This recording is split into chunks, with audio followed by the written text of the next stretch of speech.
let's start talking about what is a type system. Whenever you start working in computer and stuff, you start hearing about things like this fight about dynamic typing and static typing, and you hear about weak typing, strong typing, and nothing makes sense because what? Just what? You'll say, I come from C, and we did not need types. We had pointers, so we could do all the wrong stuff without anyone bothering about it. And well, that usually works up to a point. Anyway, a type system. Sorry, a type system can be pointed out as something that talks about the expectations you have in your code. Okay, you have two screens. For example, usually you would have a certain expectations about how the world we live on works. The same kind of expectation works on computer. When you throw an apple to the sky, you expect gravity to put it down, okay? Let's say that you have a word, a simple string like hello world, and you think, let's check if the physics of this word works. Let's sum this word to a number. Hello world plus 16. What's the obvious result from this? 42. This one has a point. Anyway, usually the answer is, I have no idea. Because you cannot properly describe such things. So in languages like Erlang, and by consequence Elixir, the most common thing to happen is for things to break. And they break very well. On other languages that don't care about anything, they try to do something to make it work. For example, JavaScript would try to convert hello, the number 16 to a string and turn it in a concatenation. That's very weird, and we're not going on this path. So let's go back. We're talking about these expectations. So when you set certain expectations, you want them to work. Again, if you do something here in the real world, like, I don't know, throwing something, pressing a button, you expect a certain thing to happen. So it has certain clear rules. When you're making software, you do the same thing. You want to concatenate strings, right? This should be about strings. So you should not be able to do it with numbers or, I don't know, lists of integers. Wait. Nah, never mind. That was a bad joke, a really bad joke. I needed a ring shot now. Anyway, type systems are all about this. You're setting clear expectations on how your code should work, what it expects to receive, what it should deliver. Again,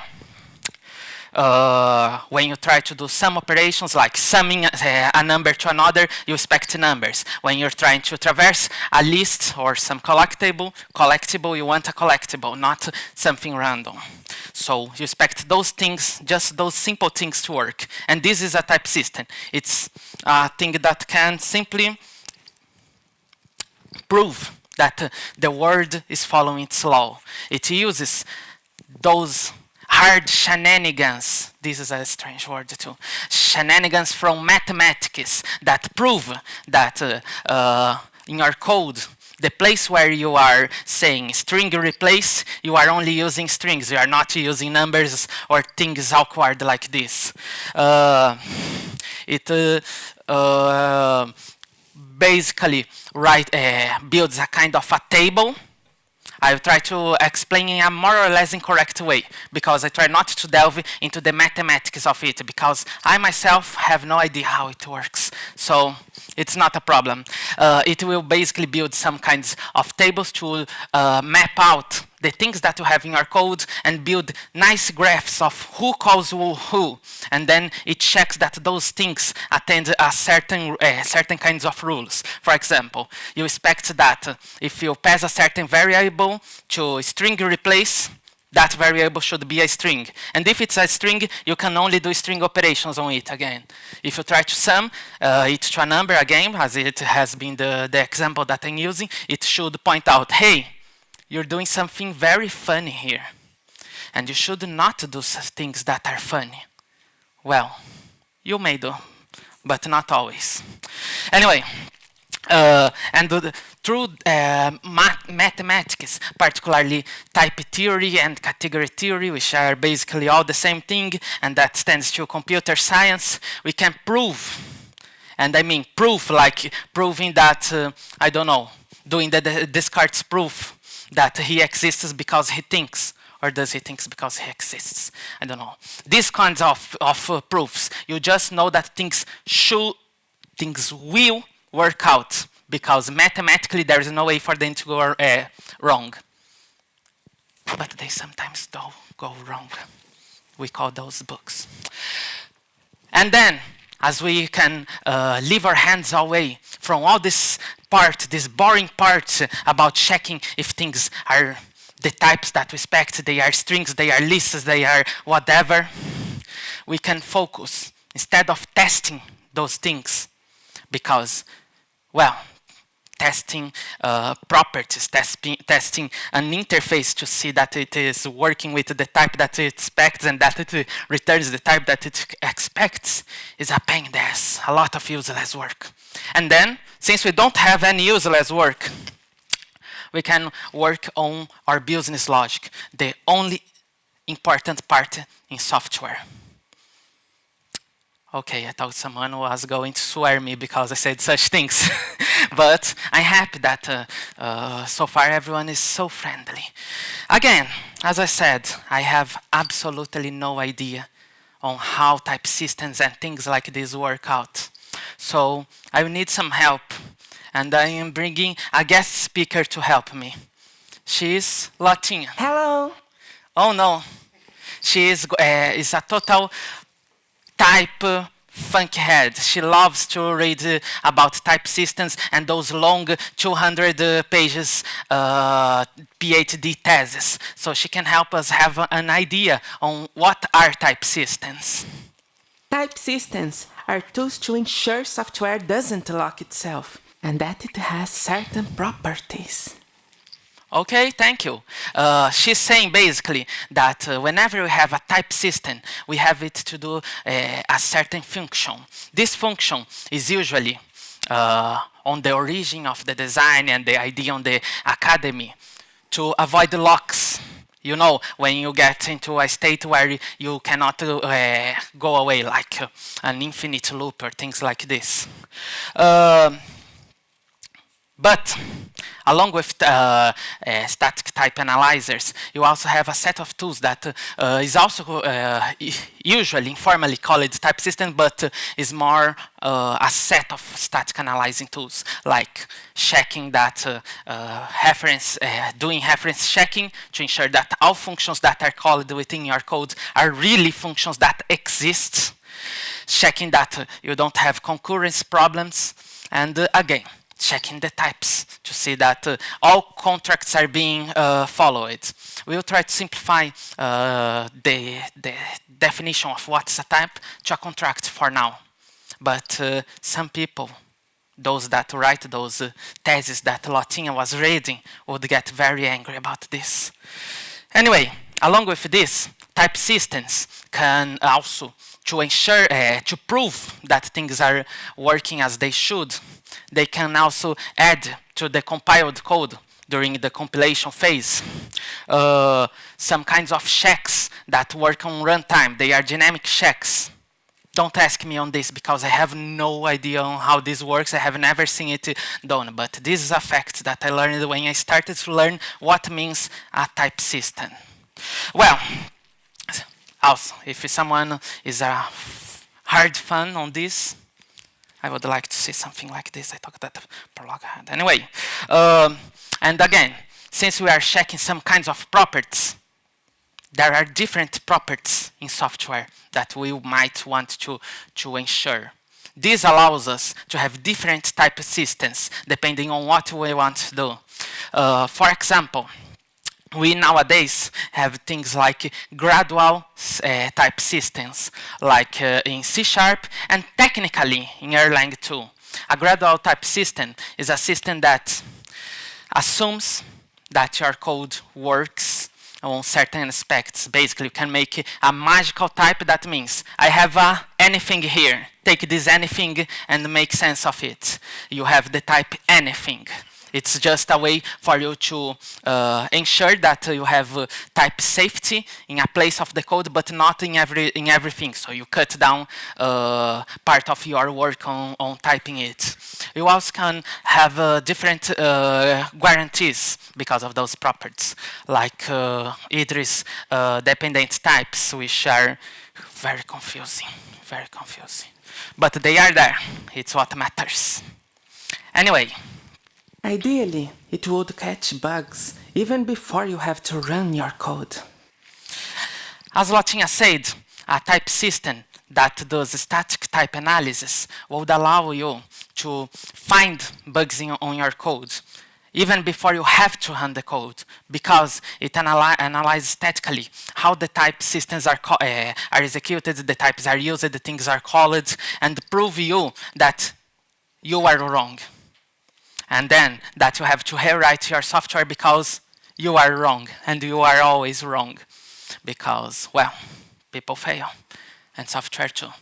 And then you would just have to refactor your code and then fix that bug, because again, as a type system uses mathematical formal proofs, it proves that your code cannot fail on that specific aspect, the aspect that it uses correctly the type the types on the interfaces. So again, it can pick those kind of bugs, the famous bug, I passed a null, new pointer, null, undefined is not a function. Those things do not exist in a world with a static type system, because you can avoid this by proving that your code just works.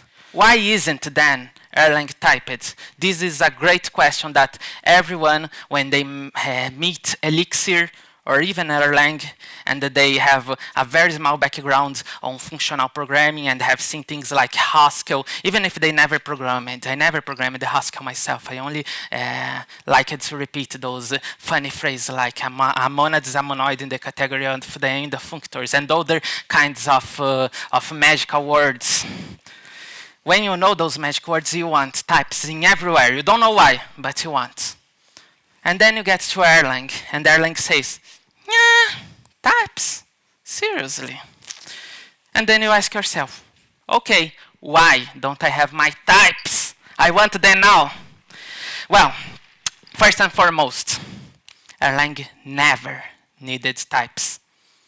Erlang was conceived back in the 80s, I never remember, back on that time at Ericsson Labs for a simple purpose, ensuring that the telephonic system from Ericsson would handle problems, that no matter what happens, things will work out. That's the story of fault tolerance that everyone, when they learn Erlang, learns about. So, what type systems have to do with fault tolerance? Not much. They are very good to reduce errors, because you can simply avoid committing them the first time, but they are not a necessary thing.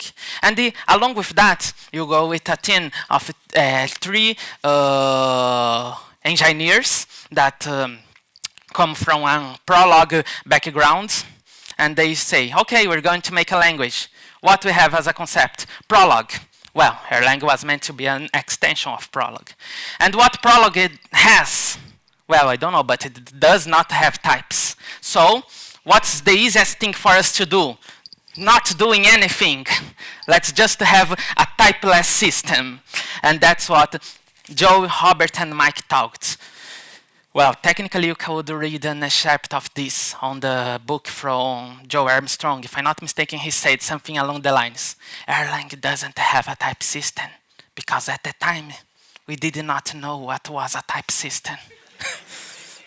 some of you that have the arcane knowledge, they would know that at some time they tried to have a type system.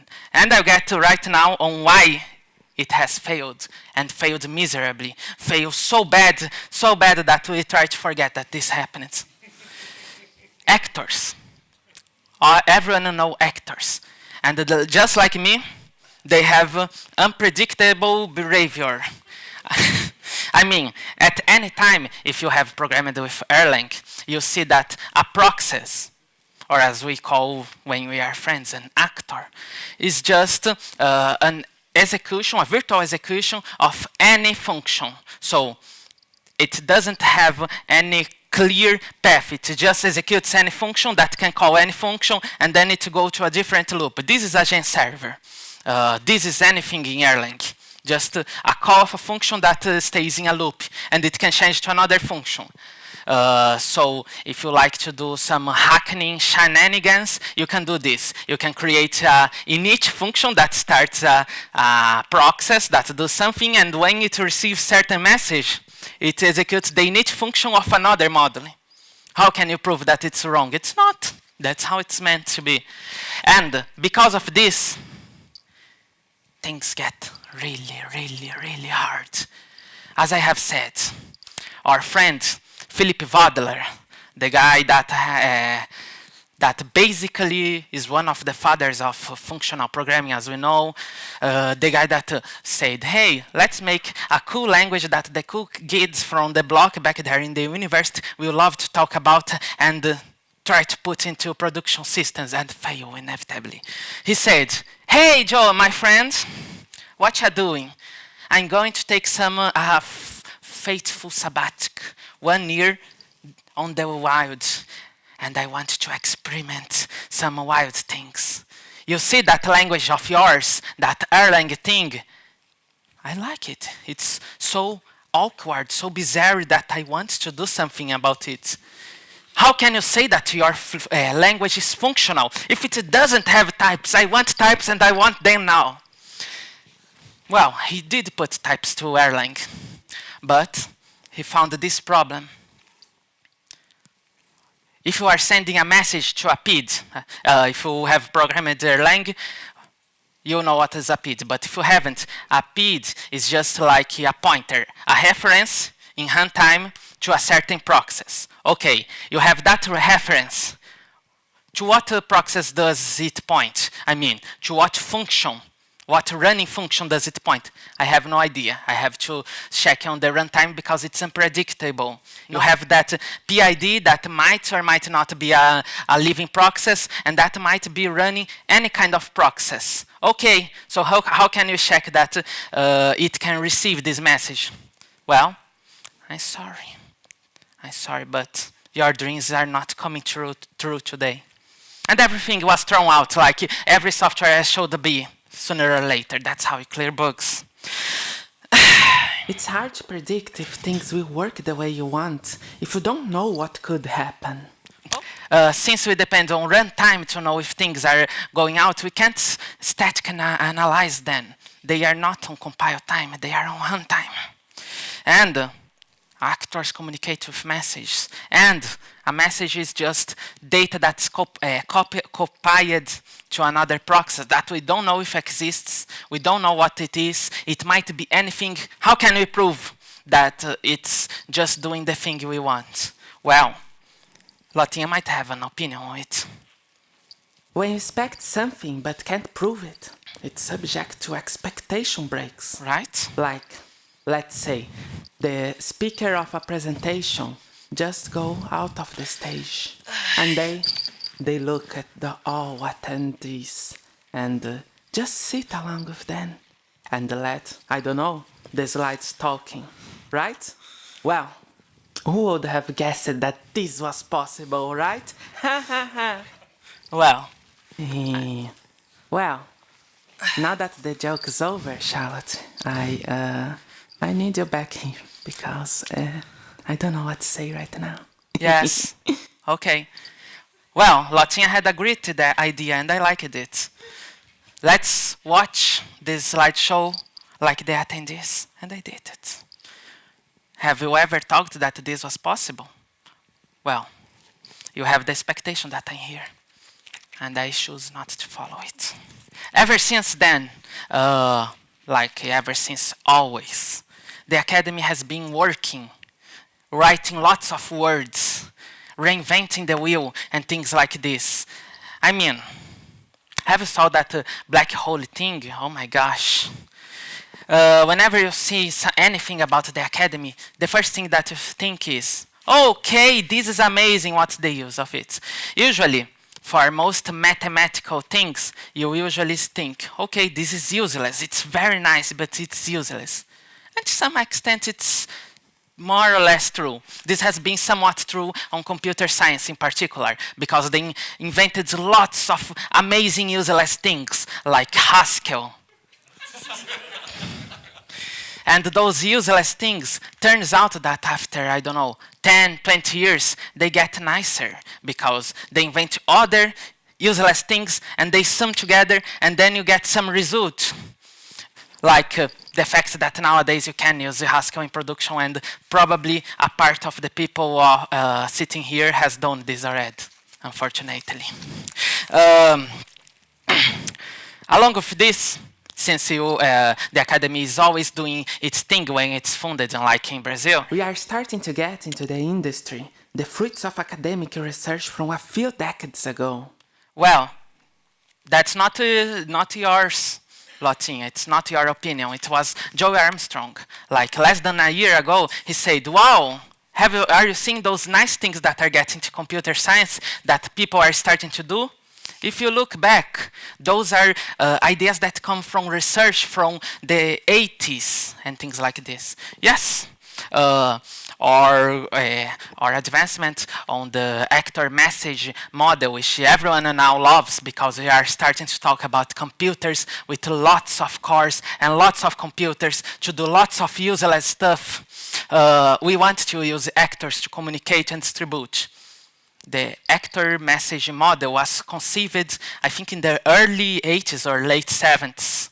Not even Armstrong himself and his friends have read that paper at the time. But now everyone knows, right? We want these things, and they are coming to us. So let's talk about the subject of this talk, because I talked about everything except session types, right? Well, we already know what are types. So we just need to understand what are sessions. I don't know what are sessions, but I can explain to you what are the session types. The session types is just another formalization that you pick protocols and make them into types. Wow, you look like an academic now. You said a lot of words and I understood nothing. Yeah, sorry. Basically, consider that we had the original problem. We have a process, and it may be running anything at a given time, right? This is awful. The idea of the session types is to, in static time, have a clear linear causality between the behavioral changes. That is, we can clearly identify a path from where the process starts to when it receives messages and then to when it changes behaviors because of this. Because everything should be reactionary, should be caused by an interaction. So you can't just say, hey, I'm here without a reason, I'm just here. No, everything must have a causation. You have been spawned, you have received that message that changed your state, and things like this. Lotin will talk about this in a moment. But the point is all in linear causality. The idea on session types is mapping out every point that the potential process or actor is going, and then defining a clear protocol. That is, you start at this point, and then what you can do. If you receive this message, you change to this behavior. If you receive some other message, you change to other behavior. And then pointing out that those things are happening, and then understanding that in a clear way that you cannot break, those things will follow this timeline. The timeline of communication within actors, we can prove the data flow. We have a certain behavior that might accept certain kinds of messages, and this will change its behavior. Along with it, we have the classical. As I said before, type systems are meant to avoid lock-ins. Session types, since it talks about actors, actually not exactly actors, but simplification. It can prove that your code is deadlock free because it requires that your code clearly make a timeline of what it's going to do in a way that it's unambiguous. Yes, that's the word I was looking for. That it's unambiguous, that it will reach this point without being waiting for a answer from another. Like, I can give you a very nice 216 pages PhD thesis from Simon Fowler that he just released like a couple days ago, if you want to read more, and several other papers. We are doing research, and we are about to have progress on the concept of type systems, so we can identify the changes of behavior of a process. And that means that the failure from Philip Wadler in typing Erlang back in the 90s, early 90s, is not something that would happen again, because now we can type out processes. Thank you. Where can one really use session types today? Unfortunately, almost nowhere. But the work that Go has been doing with its channels is analogous to the session types, and it's basically a primitive form of it. I think that it seems that there is a library for Erlang that supposedly implement a primitive for the session types, but I did not look at it. At the moment, the Academy is just on its last phases on getting things to make sense. Why? Because there are problems like how do you type an error coming from the process, and runtime error, it just breaks. Well, those things are hard, and they are working on it. And when that gets done, we might have a bigger adoption of that concept. Other languages that are becoming popular that use the actor model, like Pony, probably have something like it. So I would not be surprised.